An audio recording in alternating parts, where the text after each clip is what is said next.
दोस्तों, अगर आप लोगों को भी अभी तक प्रधानमंत्री आवास योजना का लाभ नहीं मिला है तो एक बार फिर से पूरे देश में प्रधानमंत्री आवास योजना शुरू हो चुकी है। और इस योजना के अंतर्गत अब आप लोग ऑनलाइन ही आवेदन कर सकेंगे।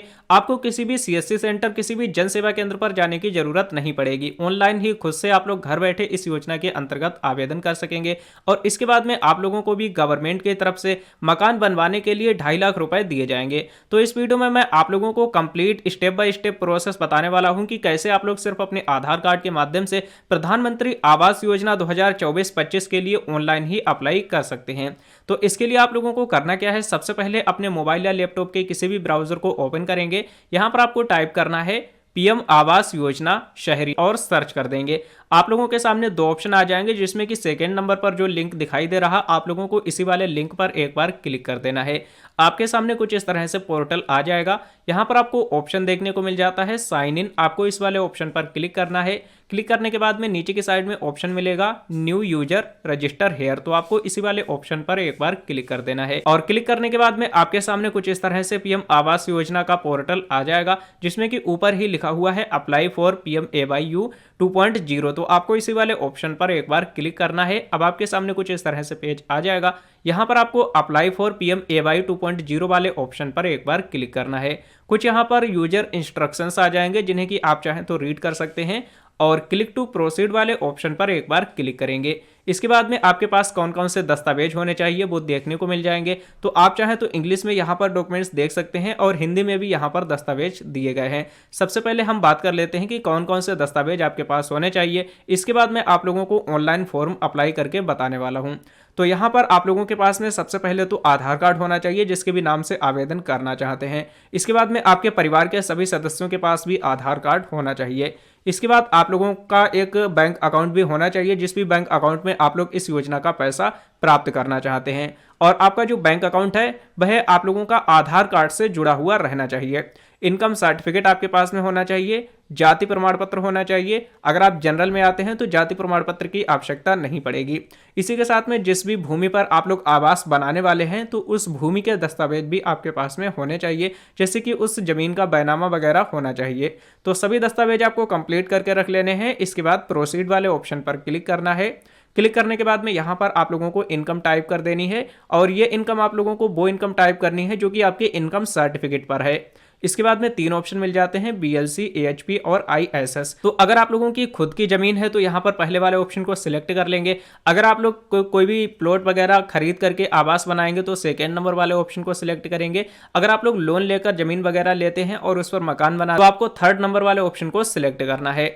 इसके बाद में यहाँ पर पूछा जा रहा है कि पूरे भारत में कहीं पर आप लोगों का कोई पक्का मकान बना हुआ है या फिर नहीं। अगर है तो यस करेंगे, नहीं तो नो वाले ऑप्शन को सिलेक्ट करेंगे। नीचे की साइड में 2 ऑप्शन है, क्या पहले आप लोगों को पिछले 20 सालों में पीएम आवास योजना का लाभ मिला है या फिर नहीं। अगर मिला तो यस, नहीं तो नो वाले ऑप्शन को सिलेक्ट करेंगे। और इसके बाद एलिजिबिलिटी चेक वाले ऑप्शन पर क्लिक करेंगे। तो अभी आप देख सकते हो हम यहाँ पर एलिजिबल हो चुके हैं। अब यहाँ पर आप लोगों को अपने आधार कार्ड नंबर को एंटर कर देना है।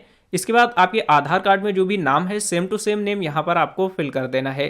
कुछ नीचे की साइड में आएंगे, इस वाले बॉक्स पर आपको टिक लगाना है और जनरेट OTP वाले ऑप्शन पर एक बार क्लिक कर देना है। इसके बाद आपके आधार कार्ड से जो भी मोबाइल नंबर लिंक है उस पर एक OTP सेंड किया जाएगा। OTP आपको यहाँ पर फिल करके सबमिट वाले ऑप्शन पर एक बार क्लिक कर देना है। और अब आप लोगों के सामने पीएम आवास योजना के अंतर्गत ऑनलाइन अप्लाई करने का पूरा फॉर्म कुछ इस तरह से खुल के आ जाएगा, जिसमें कि सबसे पहले आपको पर्सनल डिटेल को फिल करना है। इसके बाद में फैमिली मेंबर्स की डिटेल फिल करनी है, हाउस होल्ड डिटेल फिल करनी है, एड्रेस डिटेल और बैंक डिटेल। तो इतने स्टेप आपको कंप्लीट करने हैं। आप लोगों का जो नेम है और आधार नंबर ये ऑटोमेटिक ही फिल रहेगा।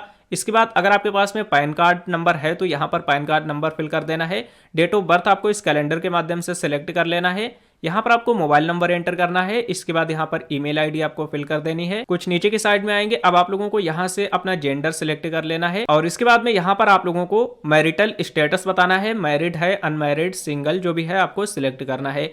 यहाँ पर आप लोगों को अपने पिताजी का नाम फिल करना है।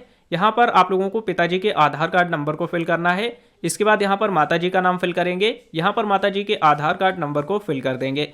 कुछ नीचे की साइड में आएंगे, यहाँ पर आप लोगों को एम्प्लॉयमेंट टाइप बताना है। आप सेल्फ एम्प्लॉयड हैं, सैलरीड पर्सन हैं या फिर मजदूर हैं, जो भी हैं आप लोगों को सिलेक्ट करना है। इसके बाद में यहाँ से आप लोगों को अपने ऑक्यूपेशन को सिलेक्ट कर लेना है। यहाँ पर आप लोगों को अपने रिलीजन को सिलेक्ट करना है और यहाँ से आप लोगों को कैटेगरी को सिलेक्ट कर लेना है। बेसिकली सभी कैटेगरी के लोग इस योजना के अंतर्गत ऑनलाइन अप्लाई कर सकते हैं। और इसके बाद में यहाँ पर आप लोगों को जाति प्रमाण पत्र अपलोड करना है। जैसे कि हमने यहाँ पर ओबीसी सिलेक्ट किया, इसलिए जाति प्रमाण पत्र अपलोड करना पड़ेगा। तो अपलोड वाले ऑप्शन पर क्लिक करके जाति प्रमाण पत्र अपलोड कर देंगे। यहाँ से आप लोगों को अपनी शैक्षिक योग्यता बतानी है। काफ़ी सारे ऑप्शंस देखने को मिल जाएंगे, तो जो भी आपकी शैक्षिक योग्यता है वो आपको यहाँ से सिलेक्ट कर लेना है। सिलेक्ट करने के बाद में यहाँ पर कुछ योजनाएं दी गई हैं। इन योजनाओं में अगर आप लोगों को कोई भी लाभ मिला है तो आपको यस करना है, नहीं तो आप लोगों को नो वाले ऑप्शन को सिलेक्ट कर लेना है। देन सिलेक्ट करने के बाद सेव एंड कंटिन्यू वाले ऑप्शन पर एक बार क्लिक कर देना है। और अब आपके सामने कुछ इस तरह से पेज आ जाएगा, जिसमें कि आपको अपनी फैमिली की डिटेल को फिल करना है। यहाँ पर आपको उस फैमिली मेंबर का नाम एंटर करना है। डेट ऑफ बर्थ आपको इस कैलेंडर के माध्यम से सिलेक्ट कर लेनी है। इसके बाद में यहाँ पर आवेदक से संबंध क्या है वो आपको बताना है। यहाँ पर आप लोगों को जेंडर सिलेक्ट कर लेना है। और इसके बाद में यहाँ पर आप लोगों को उस फैमिली मेंबर के आधार कार्ड नंबर को फिल करना है। ऑक्यूपेशन यहाँ से आपको सिलेक्ट करना है। ऐड वाले ऑप्शन पर क्लिक कर देंगे और क्लिक करने के बाद आपका एक फैमिली मेंबर ऐड हो जाएगा। इसी तरह से आप जितने भी फैमिली मेंबर ऐड करना चाहते हैं उनकी इन्फॉर्मेशन बारी बारी से फिल करके ऐड वाले ऑप्शन पर क्लिक करते जाना है। तो आपका यहाँ पर फैमिली मेंबर ऐड होते जाएंगे। और इसके बाद सेव एंड कंटिन्यू वाले ऑप्शन पर क्लिक कर देना है। क्लिक करने के बाद नेक्स्ट पेज कुछ इस तरह से आ जाएगा। यहाँ पर आप लोगों की जो श्रेणी है वह ऑटोमेटिक ही फिल रहेगी। जो भी आपने इनकम फिल की थी वही इनकम आ जाएगी। अब आप लोगों को यहाँ पर अपने इनकम सर्टिफिकेट को अपलोड करना है, जो कि मैं आपको पहले ही बता चुका हूँ। जो भी आपके इनकम सर्टिफिकेट पर इनकम दी है तो उसी इनकम को आपको यहां पर फिल करना है। इसके बाद में यहां पर आप लोगों को बताना है कि आपका जो निवास स्थान है उस पर आप कितने वर्षों से रह रहे हैं, वो आप लोगों को यहां से सिलेक्ट कर लेना है। इसके बाद में पूछा जा रहा अभी आप लोग जहां कहीं पर भी रहते हैं तो वो आपका खुद का मकान है या फिर रेंट पर है या फिर कोई हाउस आपके पास में नहीं है। तो जो भी है आप लोगों को यहाँ पर सिलेक्ट करना है। जैसे कि हमने यहाँ पर रेंट पर सिलेक्ट कर लिया तो पूछा जा रहा है कि वह पक्का मकान है या फिर थोड़ा बहुत कच्चा पक्का है या फिर बिल्कुल कच्चा मकान है। तो जैसा भी है आपको सिलेक्ट करना है। और इसके बाद में आपको यहाँ पर छत का प्रकार बताना है। तो जो भी छत का प्रकार है वो आपको बता देना है। और इसके बाद सेव एंड कंटिन्यू वाले ऑप्शन पर क्लिक कर देना है। क्लिक करने के बाद में नेक्स्ट पेज कुछ इस तरह से आ जाएगा, जहां पर आप लोगों को अपने एड्रेस की डिटेल को फिल करना पड़ेगा। तो यहाँ पर आप लोगों को सबसे पहले अपने हाउस नंबर को एंटर करना है। इसके बाद में यहाँ पर आप लोगों को गली मोहल्ले का नाम फिल करना है। स्टेट आपकी पहले से ही फिल रहेगी। डिस्ट्रिक्ट आप लोगों को यहाँ से सिलेक्ट कर लेना है। और इसके बाद में यहाँ से आप लोगों को सिटी सिलेक्ट कर लेनी है। सिटी सिलेक्ट करने के बाद में यहाँ से आप लोगों को अपने एरिया के पिन कोड को सिलेक्ट कर लेना है। अब इतना सब कुछ फिल करने के बाद में आपसे पूछा जा रहा है कि आपका परमानेंट एड्रेस भी सेम यही है या फिर अलग है। ये हमने यहाँ पर प्रेजेंट एड्रेस फिल कर दिया और यहाँ पर आपको परमानेंट एड्रेस फिल करना है। अगर सेम एड्रेस ही है तो आपको इस वाले बॉक्स पर टिक लगाना है, तो सेम एड्रेस ही आपका यहाँ पर आ जाएगा। और एड्रेस को फिल करने के बाद नीचे की साइड में आपको आ जाना है। और अब आप लोगों को यहाँ पर प्रधानमंत्री आवास योजना निर्माण स्थल का पता, यानी कि जहाँ कहीं पर भी आप लोग आवास बनवाना चाहते हैं तो उसका एड्रेस आपको फिल करना है। तो अगर आप लोगों का सेम एज प्रेजेंट एड्रेस है तो इस वाले बॉक्स पर टिक करेंगे तो सेम वही एड्रेस आ जाएगा। अगर परमानेंट एड्रेस है तो इस वाले बॉक्स पर टिक करेंगे तो सेम एज परमानेंट एड्रेस ही आ जाएगा। लेकिन अगर कोई भी दूसरा एड्रेस है तो यहाँ पर आप लोगों को अपने हाउस फ्लैट नंबर को फिल करना है। राज्य का नाम पहले से ही फिल रहेगा और यहाँ से आप लोगों को शहर का नाम सिलेक्ट कर लेना है। और इसके बाद में यहाँ पर पूछा जा रहा है क्या आप वैधानिक शहर के बाहर रहते हैं या फिर किसी भी अधिसूचित योजना विकास क्षेत्र के भीतर रहते हैं। तो जो भी है आप लोगों को यहाँ पर यस या नो में सिलेक्ट करना है। सिलेक्ट करने के बाद में आप लोगों को भूमि के दस्तावेज को अपलोड करना है। जैसा कि मैंने वीडियो के शुरुआत में ही बता दिया था कि आपको भूमि के दस्तावेज को भी अपलोड करना पड़ेगा। तो जो भूमि के दस्तावेज हैं, कई बार ऐसा होता है कि काफी पेजेस में भूमि के दस्तावेज आ पाते हैं, तो आपको सभी पेजेस का फोटो खींच करके एक पीडीएफ बना लेना है। और पीडीएफ बनाने के बाद में आप लोगों को यहाँ पर अपलोड कर देना है। देन अपलोड करने के बाद में आप लोगों को सेव एंड कंटिन्यू वाले ऑप्शन पर एक बार क्लिक कर देना है। और क्लिक करने के बाद नेक्स्ट पेज आप लोगों का कुछ इस तरह से आ जाएगा। अब यहाँ पर आप लोगों को अपनी बैंक की डिटेल को फिल करना है, जिसमें कि सबसे पहले बैंक अकाउंट नंबर यहाँ पर आपको फिल करना है। यहाँ पर दोबारा से बैंक अकाउंट नंबर को फिल करेंगे। आईएफएससी कोड जो भी आपके एरिया का है वो यहाँ पर फिल करके गेट बैंक डिटेल्स वाले ऑप्शन पर क्लिक करेंगे तो आपकी जो ब्रांच का नाम वगैरह है वो ऑटोमेटिक ही यहाँ पर आ जाएगा। इसके बाद में आप लोगों से पूछा जा रहा है, कुछ योजनाएं यहाँ पर दी गई हैं, जैसे कि यहाँ पर प्रधानमंत्री उज्ज्वला योजना है, आयुष्मान भारत योजना, मुफ्त बिजली योजना और इसी के साथ में और भी कुछ योजनाएं हैं। अगर इनमें से किसी भी योजना का लाभ आपको मिला है तो यस करेंगे। अगर किसी भी योजना का लाभ नहीं मिला तो आपको नो वाले ऑप्शन को सिलेक्ट कर लेना है। और सिलेक्ट करने के बाद में यहाँ पर आप लोगों को इस वाले बॉक्स पर टिक लगाना है।